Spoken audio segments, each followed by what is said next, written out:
پروردگار بحروں بر، پروردگار بحروں بر۔ اعوذ باللہ من الشیطان الرجیم، بسم اللہ الرحمن الرحیم۔ ان اللہ وملائکتہ یصلون علی النبی یا ایہا الذین آمنوا صلوا علیہ وسلموا تسلیما۔ اللہم صلی علی سیدنا و نبینا و شفیعنا و مولانا محمد وعلی آل محمد وبارک وسلم۔ محترم خواتین و حضرات، السلام علیکم۔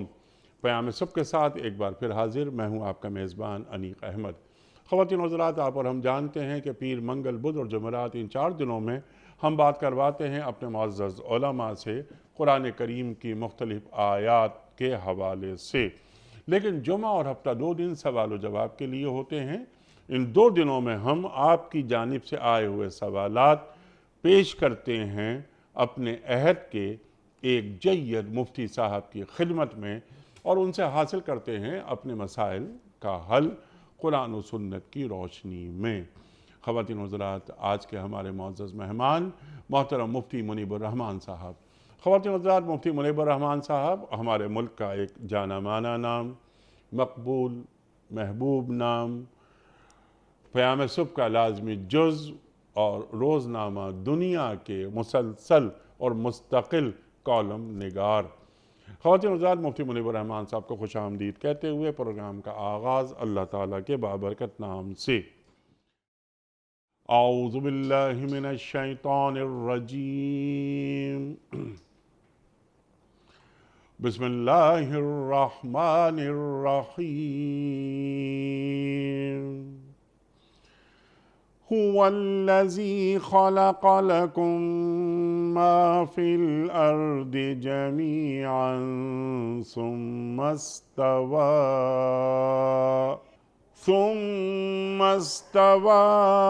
إلى السماء فسواهن 7 سماوات وهو بكل شيء عليم۔ صدق اللہ العظیم۔ سورہ بقرہ آیت نمبر 29، ترجمہ پیش کر رہا ہوں۔ وہی تو ہے جس نے تمہارے لیے زمین کی ساری چیزیں پیدا کی، پھر اوپر کی طرف توجہ فرمائی اور 7 آسمان استوار کیے، اور وہ ہر چیز کا علم رکھنے والا ہے۔ خواتین و حضرات، آج کے ہمارے معزز مہمان محترم مفتی منیب الرحمان صاحب، آپ کی خدمت میں پہلا سوال۔ مفتی صاحب، سلمان صاحب کا سوال ہے مظفر آباد سے۔ سوال ان کا یہ ہے کہ معذرت کے کیا معنی ہیں؟ کیا معذرت کرنے والے کی معذرت قبول کرنا واجب ہے؟ کیا معذرت اور معافی میں کوئی فرق ہے؟ تو بیان فرمائیے۔ بسم اللہ الرحمن الرحیم، نحمدہ ونصلی ونسلم علی رسولہ الکریم سیدنا و مولانا محمد اللہم صلی علی محمد وعلی آلہ وصحبہ اجمعین۔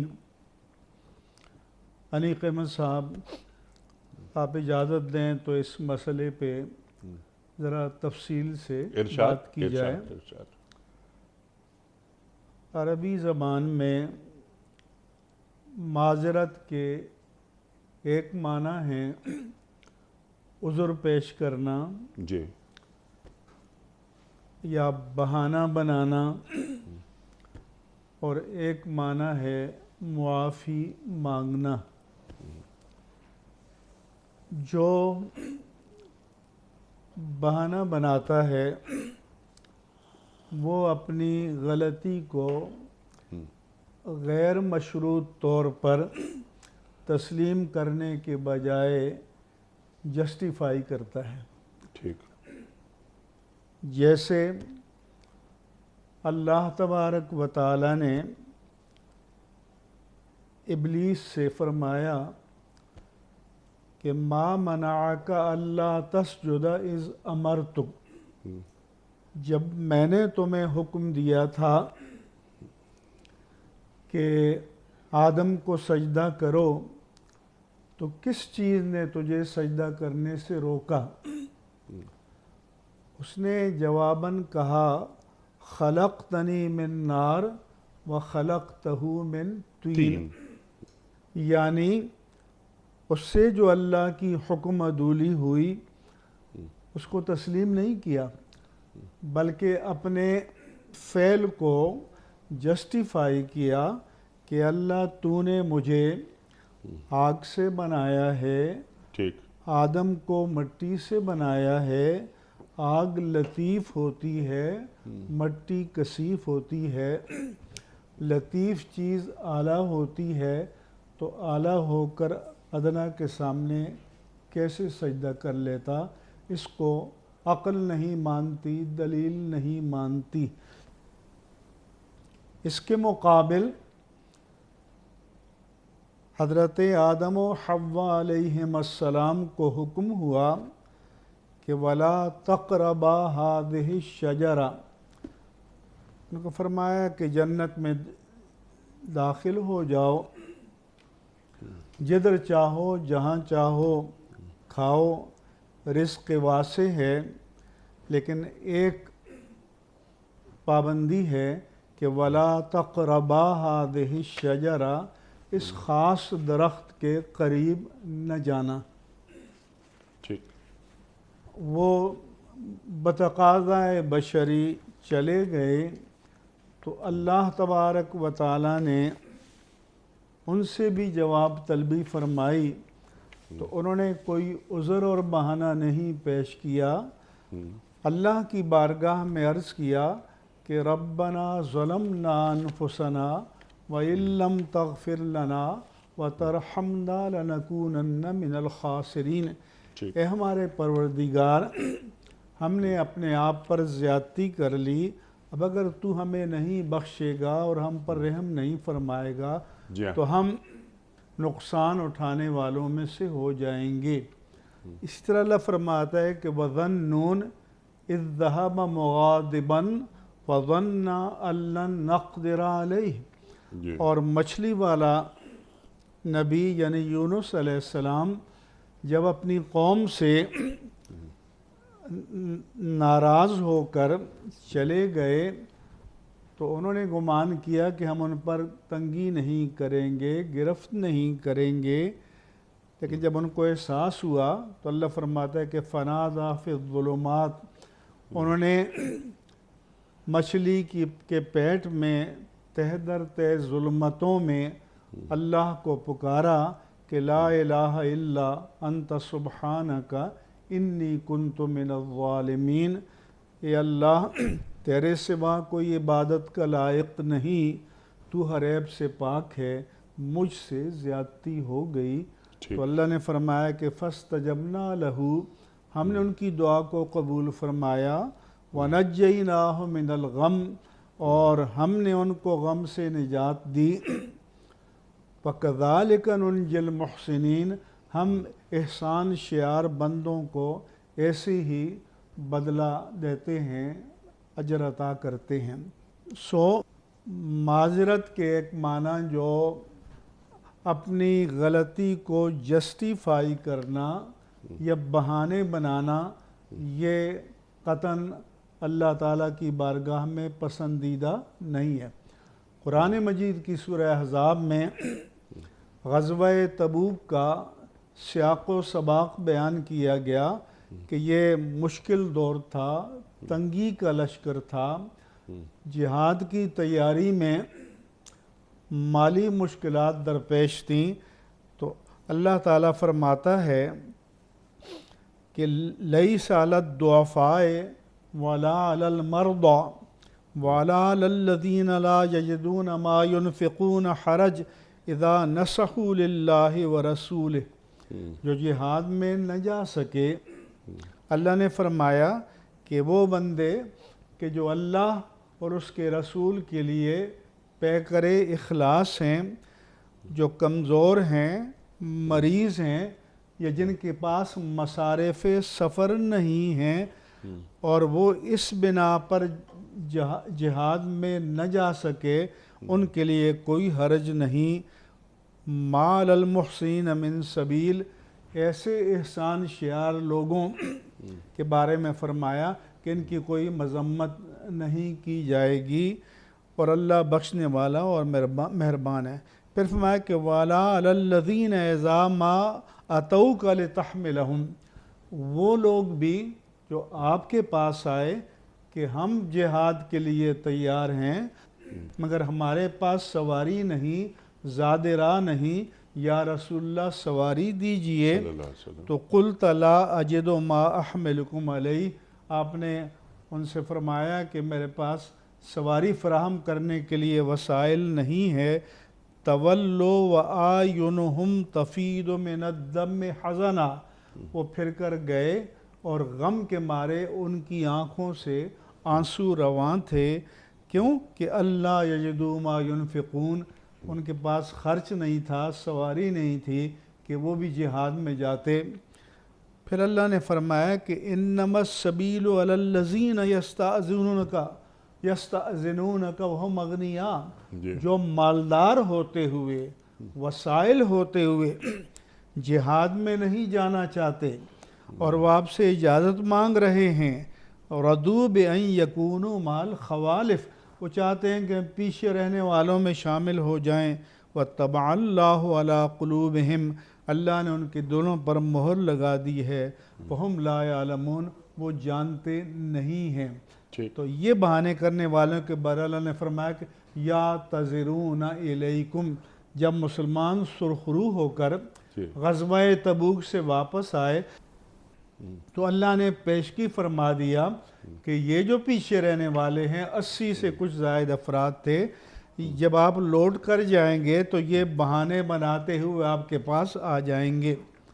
قُلْ لَا تَعْتَذِرُوا، آپ کہہ دیجئے کہ بہانے نہ بناؤ، لَن نُؤْمِنَ لَكُمْ، ہم تمہاری بات کو، بہانوں کو نہیں مانیں گے، قَدْ نَبَّأَنَا اللَّهُ مِنْ أَخْبَارِكُمْ، اللہ نے تمہاری اندرونی باتیں ہمیں بتا دی ہیں، وَسَيَرَى اللَّهُ عَمَلَكُمْ وَرَسُولُهُ، ان قریب اللہ اور اس کا رسول اب تمہارا عمل دیکھیں گے، ثُمَّ تُرَدُّونَ إِلَىٰ عَالِمِ الْغَيْبِ وَالشَّهَادَةِ، پھر تمہیں عالم الغیب والشہادہ کی بارگاہ میں لوٹایا جائے گا۔ پھر اللہ فرماتا ہے کہ سَيَحْلِفُونَ بِاللَّهِ لَكُمْ، قسمیں کھا کر اے پیارے حبیب آپ سے کہیں گے، اِذَنْ قَلَبْتُمْ إِلَيْهِمْ، جب آپ ان کی طرف پلٹ کر جائیں گے کہ لِتُعْرِضُوا عَنْهُمْ، آپ ان سے درگزر کر دیجئے، فَأَعْرِضُوا عَنْهُمْ، آپ کر دیجئے درگزر، إِنَّهُمْ رِجْسٌ، یہ ناپاک ہیں، وَمَأْوَاهُمْ جَهَنَّمْ، ان کا ٹھکانہ جہنم ہے، جَزَاءً بِمَا كَانُوا يَكْسِبُونَ، یہ ان کے کرتوتوں کی سزا ہے۔ وہ قسمیں کھا کر کہیں گے کہ لِتَرْضَوْا عَنْهُمْ، کہ آپ ان سے راضی ہو جائیں۔ اللہ فرماتا ہے کہ یہ اتنے منافق ہیں، فَإِن تَرْضَوْا عَنْهُمْ، اے پیارے حبیب آپ ان سے راضی بھی ہو جائیں، فَإِنَّ اللَّهَ لَا يَرْضَىٰ عَنِ الْقَوْمِ الْفَاسِقِينَ، اللہ فاسقوں سے راضی نہیں ہوگا۔ لہذا جو اپنی غلطی کو تسلیم نہ کریں اور جھوٹے بہانے تراشیں، یہ اللہ کی بارگاہ میں قبول نہیں ہے۔ فرمایا کہ بَلِ الْإِنسَانُ عَلَىٰ نَفْسِهِ بَصِيرًا، بلکہ انسان اپنے اوپر خود آگاہ ہے، وَلَوْ أَلْقَىٰ مَعَاذِيرًا، خواہ وہ کتنے ہی بہانے تراشتا پھرے، لیکن اگر وہ اپنی نیت سے قصوروار نہیں ہے اور غیر مشروط طور پر معافی مانگتا ہے، تو اس کے بارے میں حدیث نے فرمایا کہ جو تمہارے پاس معذرت کے لیے آئے تو ان کی معذرت کو قبول کر لو۔ دو حدیثوں میں فرمایا جو جائز معافی کو نہ مانے تو اسے اس جیسی سزا ملے گی جو جان بوجھ کر قرض میں ٹال مٹول کرتا ہے، اور ایک حدیث میں آپ نے وعید فرمائی کہ میرے حوض پر نہیں آئے گا۔ اب ہم آتے ہیں اپنے حالات حاضرہ کے مطابق کہ ہمارے ہاں کیا ہوتا ہے کہ ایک آدمی غلطی کرتا ہے، اس کی گرفت کی جاتی ہے، اول تو مانتا نہیں ہے، ٹھیک، پھر اگر پھنس جائے تو کہتا ہے کہ اگر میں نے تو نہیں کی، اگر میری کسی بات سے کسی کی دل آزاری ہوئی ہے تو میں معذرت کرتا ہوں۔ ٹھیک، یہ اگر اور مگر کے ساتھ اف اور بٹ کے ساتھ معذرت کوئی معذرت نہیں ہے، ٹھیک، اور یہ کسی بھی درجے میں قبول نہیں ہے۔ اچھا، وہ معذرت قبول ہے کہ انسان غیر مشروط طور پر انکنڈیشنلی اپنی غلطی کو تسلیم کرے ٹھیک، اور پھر کہے کہ میں اس پر معافی مانگتا ہوں، مجھے معاف کر دیا جائے، تو اس کو یقیناً معاف کر دینا چاہیے۔ اب نمبر سوال یہ، 2، اچھا، ایک اور بہانہ کیا جاتا ہے کہ میری بات کو سیاق و سباق سے ہٹ کر پیش کیا گیا ہے۔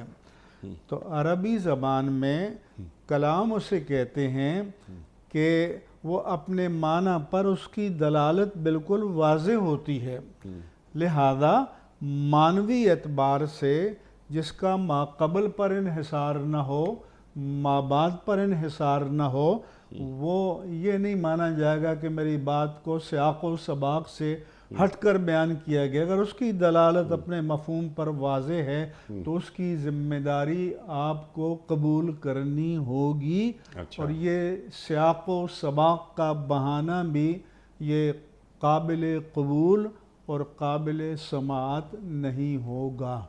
ٹھیک، یہ شریعت کا اور دین کا حکم ہے، ٹھیک، اور میں سمجھتا ہوں کہ اللہ اور اس کے رسول کے احکام اس لیے ہیں صلی اللہ علیہ کہ وسلم، ہمیں برتنا چاہیے، ان کو قبول کرنا چاہیے، اور ہیلے بہانے تو اس کے آگے کرو کہ جس پر حق آشکار نہ ہو، ٹھیک، جو عالم الغیب والشہادہ ہے، جو یعلم ما تخفی الاعین وما تخفی الصدور، جو چیز نگاہوں سے پوشیدہ ہو یا جو راز سینے میں دفن ہے، جو ان کو بھی جانتا ہے، اس سے کوئی بات چھپائی نہیں جا سکتی۔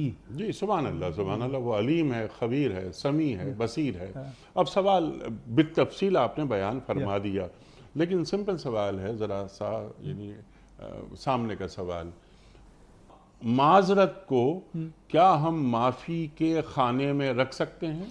مطلقاً نہیں، اچھا، جب تک غیر مشروط طور پر نہ ہو، ٹھیک، کوئی اپنی غلطی کا جسٹیفیکیشن اور جواز نہ پیش کرے، ٹھیک، اور غلطی کو غیر مشروط طور پر مانے تو وہ قبول کر لیے۔ ٹھیک ہے، ادروائز سمپلی وہ معافی مانگے، ہاں، معافی مانگے، غیر مشروط مانگے، ٹھیک، اور اس کا اف اینڈ بٹ کا یا اگر مگر کا سابقہ اور اس میں لاحقہ کوئی ملاوٹ نہ نہ لگائے۔ ہو اس کی۔ بالکل ٹھیک ہے، کلیئر ہو گئی بات مفتی صاحب، ایک ایک بات آپ نے واضح کر دی۔ فرحانہ صاحبہ ہیں، سوال ان کا یہ ہے کہ جب ہم نماز پڑھتے ہیں تو کتنے فاصلے سے نمازی کے سامنے سے گزر سکتے ہیں؟ اس حوالے سے ہمارے فقہائے کرام نے بتایا کہ اگر مسجد میں نماز پڑھ رہا ہے اور چھوٹی مسجد ہے، آگے 2-3 صفیں ہیں، تو اس کے اور دیوار کے درمیان کسی کو حائل نہیں ہونا چاہیے۔ ہاں، اگر اس کے سامنے کوئی سترہ ہے، کوئی ستون ہے، یا آگے کوئی نمازی بیٹھا ہے، اس کی پشت کی طرف یہ رخ کر کے نماز پڑھ رہا ہے تو پڑھ سکتا ہے۔ ہاں، کھلی جگہ ہے تو اتنی جگہ اس کے آگے سے کوئی نہ گزرے، کیونکہ حکم ہے کہ جب حالت قیام میں ہو تو اس کی نگاہیں مقام سجدہ پر ہونی چاہیے۔ جب اپنی نگاہیں مقام سجدہ پر مرکوز رکھے تو ظاہر ہے کہ 2-3 صفوں تک تو نظر پھیلے گی، آگے نہیں ہے، تو اتنے فاصلے کی رعایت کی جائے، اس سے آگے کوئی ضرورتاً گزرتا ہے تو گزر سکتا ہے، ٹھیک۔ لیکن بلا ضرورت کسی کو نہیں گزرنا چاہیے۔ اچھا اگر اس کو آسان کر لینے کے لیے یہ کہا جائے کہ صرف 2 صفحے آگے کی یا بس وہ ایک حد بن جائے تو ٹھیک ہے؟ ٹھیک ہے، خدا ٹھیک ہے نا؟ بڑی مسجد میں یہ ہے، بڑی مسجد میں یہ کہ 2 صفحے کم از کم ہو جائیں۔ اچھا مفتی صاحب اور ایک آج بات، کل مساجد میں وہ ستری کے جگہ وہ لکڑی کے بنائے رکھے ہوتے ہیں، یہ بڑا اچھی بات ہے یہ بڑی اچھی کہ بات جس ہے۔ نے نماز پڑھنی ہو، کیونکہ اگر کسی کے آگے سترا ہے، کوئی چیز رکھی ہوئی ہے تو اس کے آگے سے کوئی گزرے تو پھر حرج کی بات نہیں ہے۔ ٹھیک ہے، بالکل صحیح ہے۔ ایک سوال، اب یہ سوال ان کا نہیں ہے، یہ سوال میرا ہے۔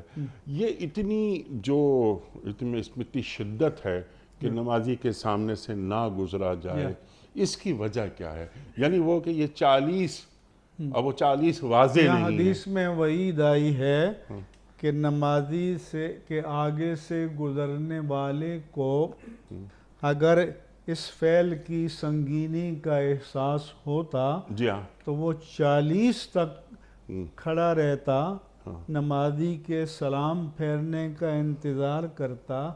تو راوی کہتے ہیں کہ مجھے یاد نہیں کہ 40 دن کہا یا 40 مہینے کہا، لیکن اگر 40 دن بھی ہم لے لیں، 40 گھنٹے بھی لے لیں، 40 منٹ بھی لے لیں تو بہت بات ہے، اس کی سنگینی کا احساس ہونا چاہیے۔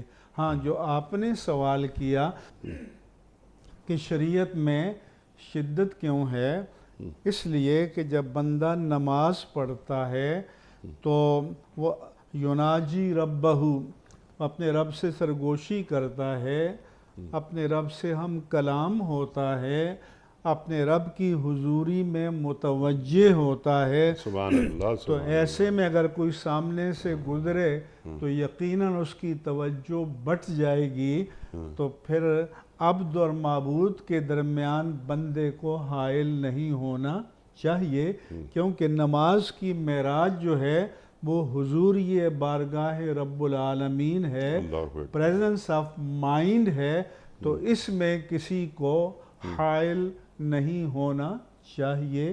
اس لیے رسول اللہ صلی اللہ علیہ وآلہ وسلم نے اس کے بارے میں وعید شدید فرمائی ہے، اور نمازی کو اجازت دی ہے کہ اس کے آگے کوئی گزر رہا ہے تو وہ ہاتھ جتنا اس کا بڑھ سکتا ہے اس حد تک اس کو روک دے، اس سے آگے ہو تو چل کر نہیں روکے گا۔ اللہ اکبر، اللہ اکبر، یعنی اتنی زیادہ تلقین کی گئی ہے کہ سامنے سے نہیں گزرنا ہے نمازی کے۔ لیکن کیا اچھی بات آپ نے فرمائی کہ یہ اس کا اور اس کے معبود کے درمیان یہ مکالمہ ہے، یہ گفتگو ہے، مناجات ہیں، تو اس کی راہ میں آ رہے ہیں۔ اللہ اکبر۔ یہ فرحانہ صاحبہ ہی کا ایک اور سوال ہے کہ جب ہماری کوئی چیز گم ہو جاتی ہے تو مفتی صاحب ہم انا للہ و انا الیہ راجعون پڑھتے ہیں، پھر ہمیں وہ چیز مل جاتی ہے۔ ہمارے تجربے میں بھی یہی بات آئی ہے۔ اچھا، اب ہم ایسا جو کرتے ہیں، کیا یہ عمل دین سے ثابت ہے؟ بالکل ثابت ہے۔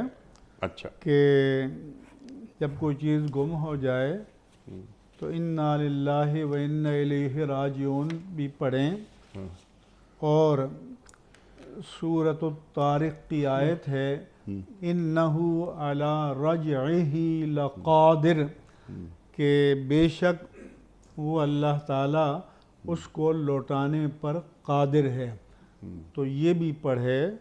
اور حدیث پاک میں کہ یا جامع الناس لیوم لا ریب فیہ اجمع علی ضالتی، کہ اے قیامت کے دن، اس دن جس کے واقع ہونے میں کوئی شک نہیں، سب لوگوں کو جمع کرنے والے انسان، اجمع بینی و بین ضالتی، کہ میری جو چیز گم ہو گئی ہے اس کو میرے ساتھ جمع فرمائی، یعنی مجھے واپس لوٹا دے، تو یہ دعا بھی کر سکتے ہیں، انک لا تخلف المیعاد۔ تو تجربہ یہی ہے کہ وہ چیز مل جاتی ہے، یا بعض اوقات بندہ کہیں رکھ کر بھول جاتا ہے جی تو وہ اس کو یاد آ جاتی ہے۔ بعض روایات میں ہے کہ درود پاک پڑھ لے تو امام اعظم رضی اللہ تعالیٰ عنہ سے کسی نے پوچھا کہ میری کوئی چیز گم ہو گئی ہے تو آپ نے فرمایا کہ 2 رکعت نفل پڑھ لو۔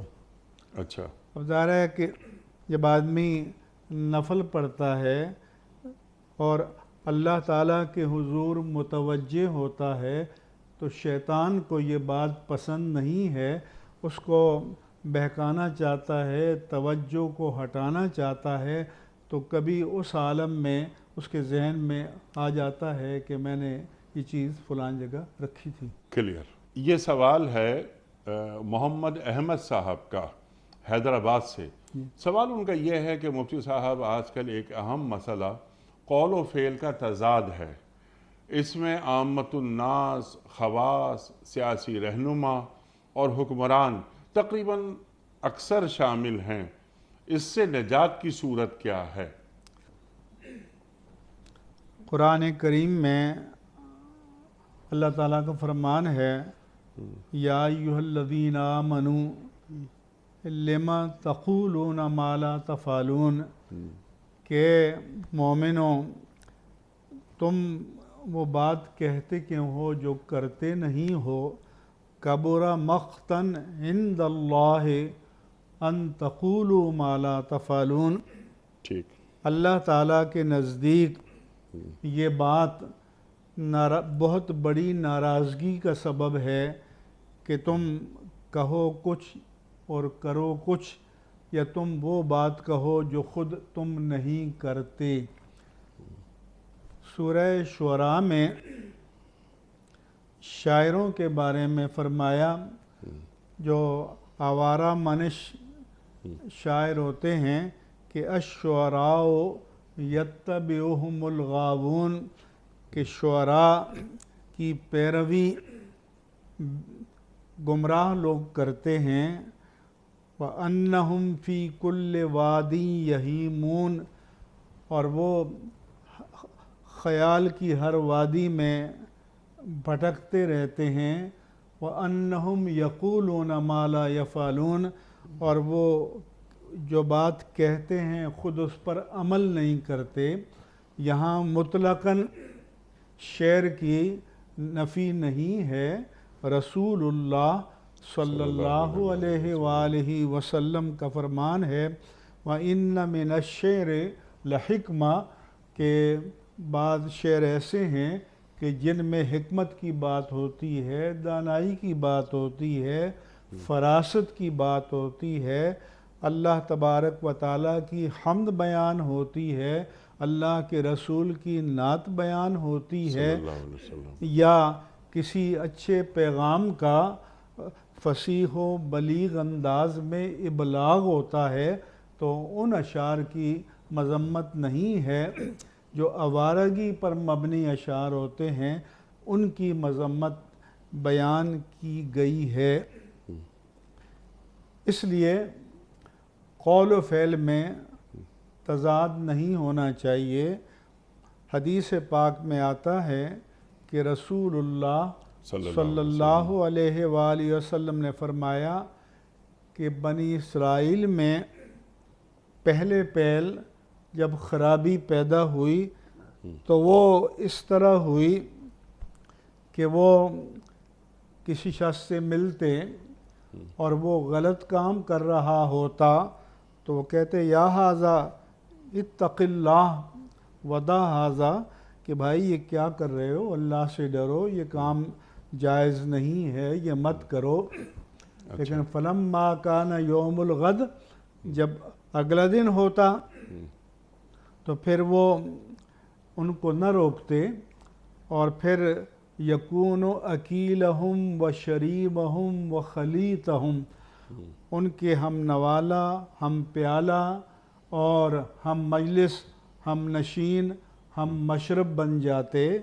اور انہی کے بارے میں حضور نے فرمایا کہ اللہ تعالیٰ نے قرآن مجید میں یہ ارشاد فرمایا کہ لعن الذین کفروا علی لسان داؤد و عیسی ابن مریم کفروا من بنی اسرائیل علی لسان داؤد و عیسی ابن مریم کہ بنی اسرائیل کے کافروں پر اللہ نے داؤد اور عیسی ابن مریم علیہم السلام کی زبان سے لعنت فرمائی وَكَانُوا لَا يَتَنَاهَوْنَ ذَلِكَ بِمَا عَصَوْا وَكَانُوا يَعْتَدُونَ، یہ اس بنا پر ہیں کہ وہ اللہ کی نافرمانی کرتے تھے اور حدود شریعہ سے تجاوز کرتے تھے۔ وَكَانُوا لَا يَتَنَاهَوْنَ عَنْ مُنْكَرٍ فَعَلُوهُ، اور پھر وہ ان برے کاموں سے جن میں ان کے لوگ مبتلا ہوتے وہ ان سے روکتے نہیں تھے۔ فَضَرَبَ اللَّهُ بَعْضَهُمْ بِبَعْضٍ، پھر اللہ نے ان کو ایک دوسرے کے رنگ میں رنگ دیا اور وہ انہی خرابیوں میں مبتلا ہو گئے۔ لہذا ہمیں قول و فعل میں تضاد کو دور کرنا چاہیے۔ حدیث پاک میں یہ بھی ہے کہ رسول اللہ صلی اللہ علیہ وآلہ وسلم نے فرمایا کہ لیلۃ اسری بی، کہ معراج کی رات کو اللہ تبارک و تعالیٰ نے وہ مجھے منظر دکھایا گیا کہ میں نے دیکھا ایک طبقے کو کہ تقرد شفاہہم اور مشارفہم بمقارید من النار، کہ ان کے ہونٹوں کو آگ کی قینچیوں سے کاٹا جا رہا ہے۔ تو میں نے جبریل امین سے پوچھا کہ یہ کون لوگ ہیں؟ تو انہوں نے بتایا کہ اے پیارے حبیب صلی اللہ علیہ وسلم، یہ آپ کی امت کے خطباء ہیں کہ جو لوگوں کو تو اچھی باتوں کا حکم دیتے تھے لیکن خود عمل نہیں کرتے تھے۔ ایک اور حدیث میں ہے کہ دیکھا کہ ایک شخص آنتوں سمیت جہنم میں غوطے کھا رہا ہے۔ پوچھا یہ کون ہے؟ تو فرمایا کہ یہ وہ مبلغ تھے کہ لوگوں کو تو حق کی دعوت دیتے تھے۔ تو پوچھا دیکھنے والوں کون لوگ ہیں؟ انہوں نے کہا یہ تو ہمیں تبلیغ کرتا تھا، حق کا راستہ دکھاتا تھا۔ انہیں بتایا گیا کہ یہ خود عمل نہیں کرتا تھا۔ لہذا اب رہا یہ سوال کہ اس بیماری کا علاج کیا ہے؟ اس کا علاج یہ ہے کہ ہمیں اپنے آپ کو اللہ تعالیٰ کے حضور جواب دہ سمجھنا چاہیے کہ ہمیں اپنے ہر قول کا، ہر فعل کا، بلکہ دل پر وارد ہونے والے خیالات کا بھی جواب دینا پڑے گا۔ لہذا ہمیں اس بارے میں ہر وقت حساس رہنا چاہیے اور بے خبر نہیں رہنا چاہیے۔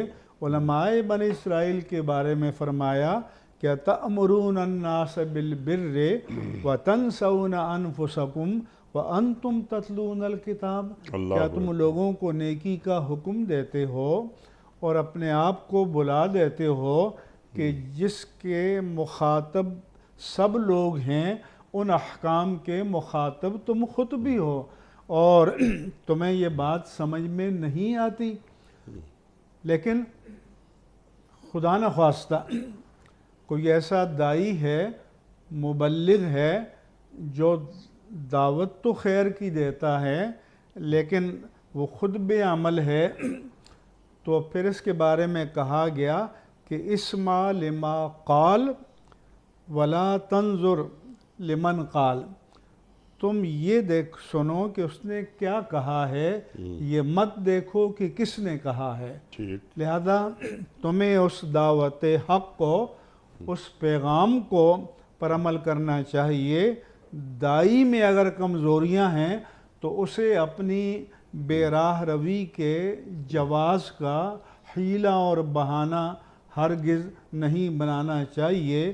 جیسے چراغ ہے وہ جب روشن ہوتا ہے دوسروں کو روشنی دیتا ہے، لیکن بعض اوقات اس کے نیچے اندھیرا ہوتا ہے۔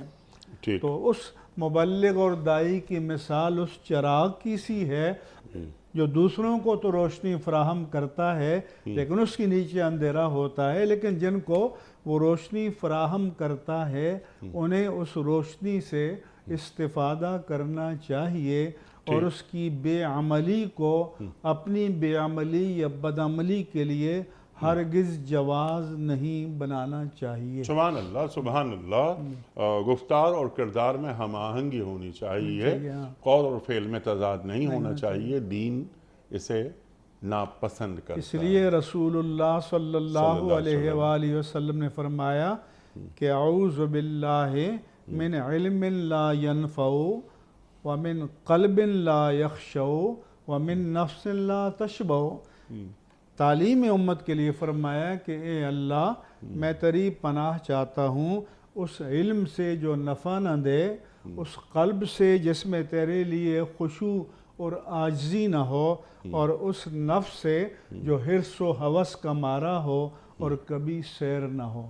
سبحان اللہ، سبحان اللہ۔ مفتی صاحب کچھ ویڈیو کوئسچنز آپ کی خدمت میں رکھتے ہیں۔ پہلا سوال مفتی صاحب کی خدمت میں۔ مفتی صاحب میرا سوال یہ ہے کہ ایک شخص نے سوتے ہوئے اپنی بیوی کو طلاق دے دی، اب اور طلاق دے دینے کے بعد جو ہے اس کی بیوی نے بھی اس کی طلاق سن لی، تو کیا یہ طلاق ہو جائے گی؟ ایک شخص نے سوتے ہوئے اپنی بیوی کو طلاق دے دی، سوتے ہوئے بیوی نے سن لی، تو کیا یہ طلاق ہو گئی؟ جناب اگر وہ واقعی سویا ہوا ہے تو وہ مکلف نہیں ہے، اچھا، اور سوتے میں بڑبڑایا اور طلاق دی ٹھیک، تو وہ طلاق مؤثر نہیں ہے، اور وہ طلاق بیوی پر عائد نہیں ہے خواہ اس نے سنی ہو، کیونکہ حدیث پاک میں آیا کہ صلی اللہ علیہ اس شخص سے قلم اٹھا لیا گیا سونے والا جب تک کہ وہ جاگ نہ جائے، اور بچہ جب تک کہ وہ بالغ نہ ہو جائے، اور بے ہوش جب تک کہ وہ ہوش میں نہ آ جائے۔ تو اس لیے یہ طلاق نہیں ہوئی، ہاں، یہ خواب میں طلاق دی تو بھی طلاق نہیں ہے، طلاق نہیں ہے، بالکل۔ اگلا سوال مفتی صاحب کی خدمت میں۔ السلام علیکم، میرا سوال یہ ہے کہ دوزخ کے کتنے طبقات ہیں؟ سوال ان کا یہ ہے کہ دوزخ کے کتنے طبقے ہیں؟ دوزخ کے متعدد طبقات ہیں، اور ان طبقات کی قطعی تعداد کو قرآن کریم نے بیان نہیں کیا۔ بعض صورتیں بیان کی ہیں کہ ان المنافقین فی الدرک الاسفل من النار، کہ منافق جہنم کی سب سے نچلی تہہ میں ہوں گے۔ یہ حدیث پاک میں آیا کہ جو لوگ متکبر ہیں یحشرون یوم القیامت کامثال الذر، کہ متکبر لوگوں کو قیامت کے دن انسانی شکل میں چیونٹیوں کی سائز میں انہیں اٹھایا جائے گا، اور ان کو جہنم کی وہ آگ لپیٹ میں لے لے گی جسے بولس کہتے ہیں، اور وہ نار الانیار ہے کہ جو وہ آگ کہ جو آگ کو بھی جلا دے۔ تو اس طرح سے مختلف آیات میں ذکر ہے، لیکن تمام جہنم کے طبقات کا قطعی تعداد متعین کر کے کسی آیت میں نہیں بیان کیا گیا۔ ٹھیک ہے، لیکن جب مختلف نام آتے ہیں تو ان ناموں کی وجہ سے کم درجے کی دوزخ اور زیادہ درجے کی دوزخ، جیسے جہنمیوں سے پوچھا جائے گا کہ ما سلککم فی سقر، کہ تمہیں سقر میں کیا چیز لے گئی، تو وہ کہیں گے کہ لم نکو من المصلین ولم نطعم المسکین، کہ ہم نماز پڑھنے والوں میں سے نہیں تھے، ہم مسکین کو کھانا نہیں کھلاتے تھے۔ تو وہاں سقر کا لفظ آیا۔ سقر کا لفظ اچھا، اب یہ حاویہ، جہیم، جو الگ الگ حاویہ بھی ہے کہ فَأَمَّا مَنْ ثَقُلَتْ مَوَازِينُهُ فَهُوَ فِي عِيشَةٍ رَاضِيَةٍ کہ جن کے اعمال کا پلڑا بھاری ہوگا وہ حاویہ میں ہوگا، وہ پسندیدہ زندگی میں ہوگا۔ ٹھیک، وَمَنْ أَمَّا مَنْ خَفَّتْ مَوَازِينُهُ اور جن کے اعمال کا پلڑا ہلکا ہوگا فَأُمُّهُ حَاوِيَةٌ اس کا ٹھکانہ حاویہ ہوگا۔ وَمَا أَدْرَاكَ مَا هِيَ اور تو کیا جانے کہ وہ حاویہ کیا ہے؟ نارٌ حامیہ وہ شعلہ مارتی ہوئی گرم آگ ہے۔ اسی طرح سے جحیم کا بھی قرآن مجید میں ذکر ہے، تو اس حوالے سے مختلف آیات میں مختلف دوزخ کے مختلف نام دیے گئے ہیں۔ میرا خیال ہے کہ پروگرام کا آخری سوال ہوگا جناب والا۔ السلام علیکم مفتی صاحب، میرا سوال یہ ہے کہ باپ کا انتقال اگر دادا کے انتقال سے پہلے ہو جاتا ہے تو کیا اس میں وراثت میں حق ہوگا اس کے پوتا پوتی کا؟ اگر نہیں ہوگا تو ایسا کیوں ہے؟ حنیق احمد صاحب اس سلسلے میں علم میراث کا ایک اصول ہے جس کو اصول حجب کہتے ہیں کہ کوئی دوسرے کے لیے وراثت پانے میں رکاوٹ بن جاتا ہے۔ اس میں ایک اصول یہ ہے کہ ایک ہی درجے کا قریب کا وارث دور کے وارث کو محروم کر دیتا ہے۔ مثلاً ایک شخص کا انتقال ہوا، اس کا باپ بھی زندہ ہے، دادا بھی زندہ ہے، تو چونکہ باپ دادا کی بنسبت قریب ہے تو باپ کو وراثت میں چھٹا حصہ مل جائے گا اور دادا محروم رہے گا۔ لیکن اگر کسی کے باپ کا اس کی زندگی میں انتقال ہو گیا اور جب اس کا انتقال ہوا تو اس کا دادا زندہ تھا، تو جو حصہ باپ کے زندہ ہونے کی صورت میں باپ کو ملنا تھا اب وہ اس کے دادا کو مل جائے گا، کیونکہ وہ جو رکاوٹ تھی وہ نہ رہی۔ اسی طرح سے جب تک بیٹے ہیں یہ قریب ہیں اور پوتا ایک درجے دور ہے تو بیٹا پوتے کو وراثت سے محروم کر دیتا ہے۔ اس لیے یہ بھی اصول حجب ہے۔ تو اگر کسی شخص کی زندگی میں اس کے صاحب اولاد بیٹے کا انتقال ہو گیا کہ جس کی اولاد موجود ہے، تو اسے چاہیے کہ اپنی زندگی میں اپنے یتیم پوتے کے لیے یا تو اس کو خوشی سے دے دے، گفٹ کر دے، تحفہ دے دے، یا یہ کہ اس کے نام کی وصیت کر دے۔ اچھا، اور اگر بہتر ہے کہ اتنی وصیت کر دے کہ اس کے انتقال کے بعد اس بیٹے کے زندہ رہنے کی صورت میں جو سے ملتا اتنی وصیت ان بیٹوں اس کی اولاد کے حق میں کر دے۔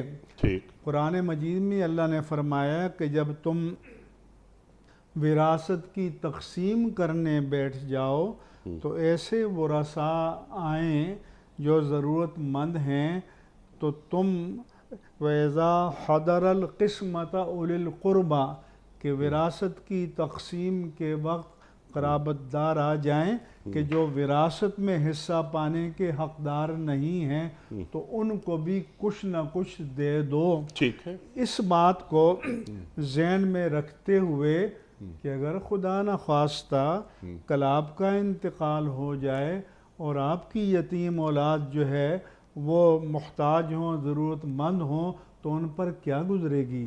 تو اس لیے چاہیے کہ زندگی میں دادا جو ہے اپنے یتیم پوتے یا پوتی یا جو اولاد ہے ان کو ہبہ کر دے یا ان کے نام پر وصیت کر دے۔ سبحان اللہ۔ لیکن یہ بات بالکل کلیئر کر دیا آپ نے کہ پوتا ورثہ میں شامل نہیں ہوتا۔ ہاں، یہ وہ بیٹوں کے ہوتے ہوئے۔ اگر متوفا کے بیٹے موجود ہیں ٹھیک تو پھر یتیم پوتا وراثت میں حصے دار نہیں بنتا. ٹھیک ہے، وہ یتیم پوتا یا یتیم پوتی وہ نہیں بنتے، ورثہ میں شامل نہیں ہوتے وہ. ہاں، اس کا حل جو آپ نے بیان فرما دیا کہ ہبہ کر دیا جائے، گفٹ کر دیا جائے، یا ان کے لیے وصیت کر دی جائے. اور میں چاہوں گا جی کہ علماء کرام اپنے خطبات میں، مجالس درس میں وقتاً فوقتاً یہ مسائل بیان کیا کریں، سبحان اللہ، تاکہ جن کے گھر میں یتیم پوتیاں ہیں اور وہ اس جانب متوجہ نہیں ہیں تو انہیں کچھ نہ کچھ ان کے نام ہبہ کر دینا چاہیے، ان کی ملک میں باقاعدہ دے دینا چاہیے، اپنے قبضے سے نکال کر، یا ان کے نام پر باقاعدہ وصیت کرنی چاہیے. اور اگر دادا کو بھی یہ توفیق نہیں ہوئی تو یتیم پوتوں کے جو چچا ہیں، 1 2 3 جتنے بھی ہوں، اور پھوپھیاں ہیں، ان کو چاہیے کہ جب اپنے باپ کی وراثت بانٹیں تو آپس میں اتفاق رائے کر کے اپنے یتیم بھتیجے اور بھتیجوں کو بھی کچھ نہ کچھ دے دیں. سبحان اللہ، سبحان اللہ. مفتی صاحب، میں آپ کا بڑا شکر گزار، بڑا ممنون آپ تشریف لائے. خواتین و حضرات، یہ جمعہ اور ہفتہ 2 دن سوال و جواب کے لیے ہوتے ہیں. آپ اور ہم جانتے ہیں ان 2 دنوں میں ہم آپ کی جانب سے آئے ہوئے سوالات رکھتے ہیں اپنے عہد کے ایک جید مفتی صاحب کی خدمت میں، تاکہ ہمارے ذہنوں میں کوئی کنفیوژن نہ رہے، کوئی ابہام نہ رہے. ہمارا دین مکمل دین ہے اور ہمارے دین کے پاس ہر مسئلے کا حل موجود ہے. وقت مکمل ہوا ہمارے آج کے پروگرام کا. آپ اور ہم جانتے ہیں کہ پروگرام کا اختتام ہوتا ہے ہمیشہ ایک قول پر، اور وہ قول ہوتا ہے صاحب نہج البلاغہ امیر المومنین حضرت علی مرتضیٰ کرم اللہ وجہہ کا. آپ فرماتے ہیں کہ عقیدے میں شک رکھنا شرک کے برابر ہے. عقیدے میں شک رکھنا شرک کے برابر ہے. سبحان اللہ، سبحان اللہ. اپنے میزبان انیق احمد کو کل تک کے لیے اجازت دیجیے. خدا حافظ. پروردگار بحر و بر